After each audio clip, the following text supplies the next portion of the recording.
So the Marxist view of history applies to the US as well as it does anyplace else. And Marx expressed this in the Communist Manifesto.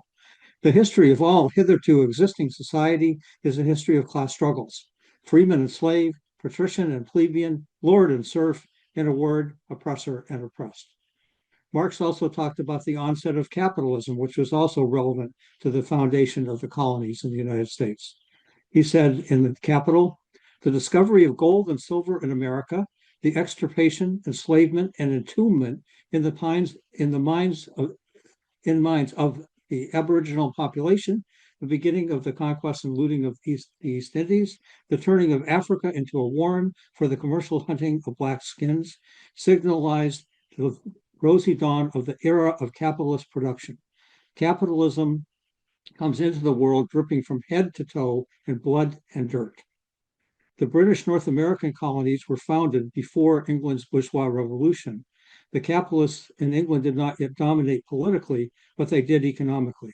England had become a capitalist society. The colonial corporations that were set up in the new colonies were set up to make money for merchant capitalists on the global market. Though the merchants and slave owners were beginning to impose capitalism, the colonies were not yet primarily capitalist. The colonial settler state had different modes of production within it. In the North, merchant capitalism dominated, and most of the people who lived in the North were farmers. They were mixed subsistence and commercial farmers. There was artisan production in the cities, and even some receding slavery in the North. And there was also marginal wage labor, that is in shipbuilding and other areas. In the South, most of the farmers, like in the North, were subsistence and small commercial farmers. However, capitalist slavery dominated the South economically. The plantation owners accumulated capital by exploiting slaves and selling on the world market. The slaves were not a modern wage labor proletariat, but they were workers controlled directly by capitalism, and the slaves were the closest analogy of the time to what would later become the industrial wage workers. Shit. Sorry, I'm in trouble.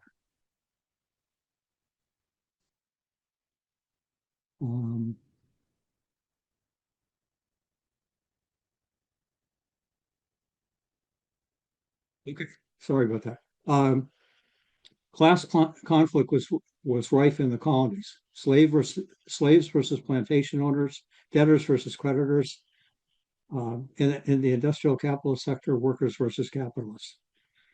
The colonies were founded on slavery and genocide. The War of Independence was driven from below by the poor who wanted rights, democracy, less taxes, less oppression, and from above by the merchants and slave owners who wanted an empire.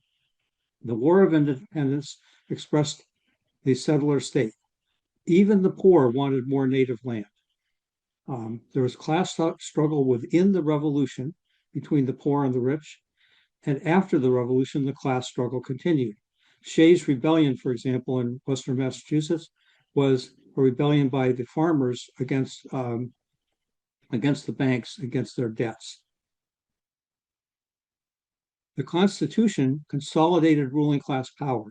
Now, there are debates among Marxists about whether this meant a counter-revolution against the revolution or the consolidation of the revolution, depending on who you think was actually the main force in the revolution. The Constitution was an advance in the world. However, it was still anti-democratic. We have the Senate, the Electoral College, property voting, the Three-Fifths Compromise, where the slaves were partially counted for election purposes but could not vote, and no voting, of course, of women and natives. In spite of its undemocratic nature, it spurred other revolutions: the French Revolution, the Haitian Revolution, the Latin American revolutions. The conflict of slave and free areas grew with the growth of industrialization in the North. The rise of Northern economic power began to threaten the political power of the Southern slavocracy. At first, there was a cooperation of merchants and slave owners, and there was Southern domination of the U.S. government. Most of the first presidents were slaveholders. There was a conflict over tariffs, over states' rights, and over land that would go to free labor or slave labor. There were compromises between the North and South, but an underlying conflict. And of course, through this whole period, there was continual expropriation, expulsion, and genocide of the native people. The Mexican-American War resulted in the seizure of the rest of the continental US, except for Alaska. The Mexican War laid part of the basis for the current struggle over immigration. The Civil War was reluctant by the North, but then the North realized that it had to win, it had to abolish slavery. The war compelled emancipation, even though that wasn't the original goal. A big part of this was the slave general strike that W.E.B. Du Bois talks about, where the slaves left the plantations and went to fight with the Northern armies against the South. And there was sabotage by the slaves who were still on the plantations. The Civil War consolidated the bourgeois revolution. That is, the industrial capitalist class ruled in the North and the South. The War of Independence had started on the road to capitalism, and the Civil War really consolidated it. During the Reconstruction period in the South after the Civil War, there was temporary power of the Black and white poor. There were social advances, including free public education. However, the new Southern upper class consolidated itself. It was a combination of the old slaveocracy and the Northern investors. The Northern ruling class at first allowed radical reconstruction, that is, the power of the poor in the South, to ensure that they broke the power of the old slaveocracy. But once the South was fully integrated into Northern capitalism, the Republicans pulled the plug and allowed the rich in the South to become the new ruling class, overthrowing the government of the poor. The weaknesses of the Reconstruction were that it relied on federal troops. W.E.B. Du Bois called it a dictatorship of labor, but it was not a true dictatorship of the proletariat because it didn't have its own armed forces and its own state structure to enforce its rule. The overthrow of Reconstruction ushered in a reactionary era of Jim Crow for nearly 100 years. By the end of the Civil War and shortly after, the U.S. was now dominated by industrial capitalism. The wage working class now produced most of the wealth of the ruling class. The descendants of the settlers were no longer the primary beneficiaries of the system. They, the working class, was exploited and oppressed. Capitalism, as Marx said, had created its own gravediggers. It was no longer structurally, in the same sense, a colonial settler state, though, of course, natives were still oppressed and land had been stolen, and that issue continued. But the primary concentration of wealth came from the industrial working class. The U.S. imperialism moved overseas after Manifest Destiny had allowed it to take over the continental area. It moved to Puerto Rico, Cuba, and the Philippines. Imperialism aggravated the bigotry over immigration within the working class and the ruling class. This resulted in pogroms against Chinese workers who came in to build railroads, etc., and the Chinese Exclusion Act, which was one of the first immigration restrictions. The progressive era in the early 1900s allowed for reforms against corruption and the consolidation of the Democratic and Republican Party. Women's suffrage won in 1920, and imperialism consolidated itself with World War I. The creation of a large working class allowed major labor struggles from the late 1800s on. There were different forms of unionization. The AFL, the American Federation of Labor, was a craft union formation only looking to the interests of the highly skilled. The IWW, Industrial Workers of the World, was a radical union which looked to the interests of the mass production workers. The Congress of Industrial Organizations in the 1930s finally resulted in mass industrial unionization in the fields of rubber, auto, steel, etc. However, there continued to be an ongoing battle over the direction within the labor movement, whether to base increased wages on excluding people from the labor force, or instead to organize everyone and try to confront capital and raise wages. The organization of the CIO relied on organizers from the socialists and communists. However, the radical leadership yielded reforms and reformism. The workers won unemployment compensation, the 8-hour day, welfare, um, legal labor rights. However, the result was also Democratic Party dominance over the labor movement. Due to bad political leadership, radical action, and revolutionary involvement resulted in reformism.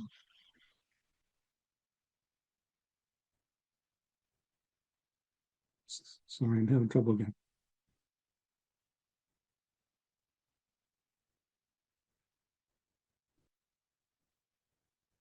There we go. Okay, sorry about that. So the legal rights of labor were only won in the 1930s. After World War II, the U.S. became the main imperialist power. Um, World War II was followed by the Cold War with state capitalism in Russia, the Korean War, the Vietnam War, CIA, interventions around the world, and so forth. McCarthyism was an offshoot of the Cold War. That is um, the purging of communists and other radicals from unions, etc. And this was facilitated by the mistakes of the Communist Party during World War II. The Communist Party had backed World War II. It had backed the no strike pledge, and it had backed Japanese internment. The militants in the labor movement abandoned the Communist Party after World War II because of their betrayals during World War II. The Black veterans from World War II spurred the rise of the civil rights movement, which broke the power of McCarthyism. The civil rights movement also caused changes in immigration law. So in 1964, national quotas were dropped. That is, it used to be only certain numbers of people could come from certain countries. But for the first time, immigration from Latin America was restricted, which kind of laid the basis for the current problems in immigration we have today. The end of McCarthyism and increased proletarianization of the middle class led to student resistance. And along with the civil rights movement, especially, this led to the upsurge in the 1960s, the anti-war movement, the Black Power movement, the women's movement, the gay movement, the Native movement, the Chicano movement. The first mass anti-war movements in U.S. history took place during this period against the Vietnam War, showing the maturing contradictions of capitalism. This upsurge freaked out the ruling class. They denounced what they called an excess of democracy, and they moved to neoliberalism. Both parties did this, Democrats and Republicans. Austerity, tax cuts for the rich, privatization, deregulation, and rolling back the gains that had taken place in the 60s. They imposed this on the world as well through the Washington Consensus, through the IMF and the World Bank. The end of the Cold War led to US dominance, but then that was superseded by what we now call the asymmetrical multipolar world. In other words, the US is still the dominant militarily, but it is challenged by China and other countries around the world. So it is now a multipolar world. During the neoliberal period, there was a rollback of gains from the 60s under both parties. Of course, this has intensified under Trump. Institutional racism, sexism, etc., persisted in spite of the gains of the 1960s. There was a debate in the ruling class over how much and how openly to increase oppression. The direction of domestic policy was in favor of more oppression, even in spite of this disagreement. At least temporarily, we've seen now the triumph of the American first wing of the ruling class. MAGA is abandoning the strategies that served the U.S. well from 1945. U.S. global leadership through alliances.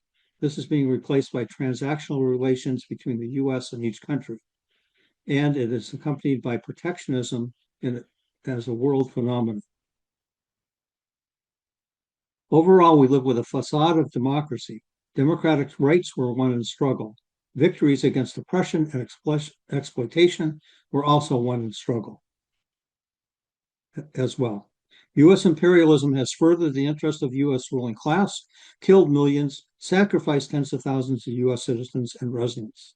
It is a free country until our freedom challenges their profit and power. In fact, we are occupied. As Brian Bean says in his new book, every capitalist state is a police state. The U.S. is no exception. Martin Luther King, taking an optimistic view, said, "The arc of history is long, but it bends towards justice." Marxists say, history has no such arc. History does nothing. Marx said, people make history, but not in conditions of their own choosing. It is class struggle that moves history or doesn't. Each stage had contradictions that dialectically work themselves out.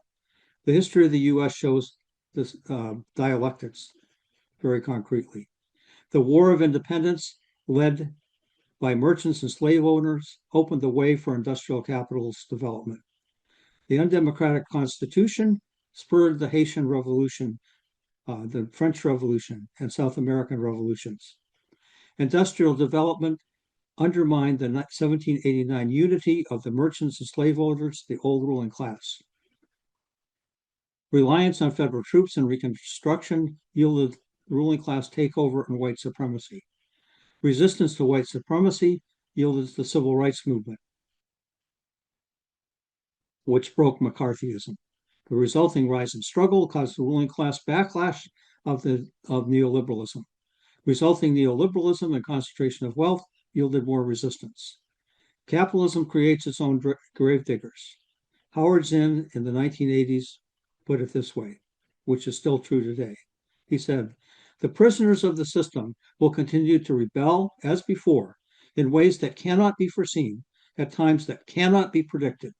If we understand that and act on it, not only will life be more satisfying right off, but our grandchildren or great-grandchildren might possibly see a different and marvelous world."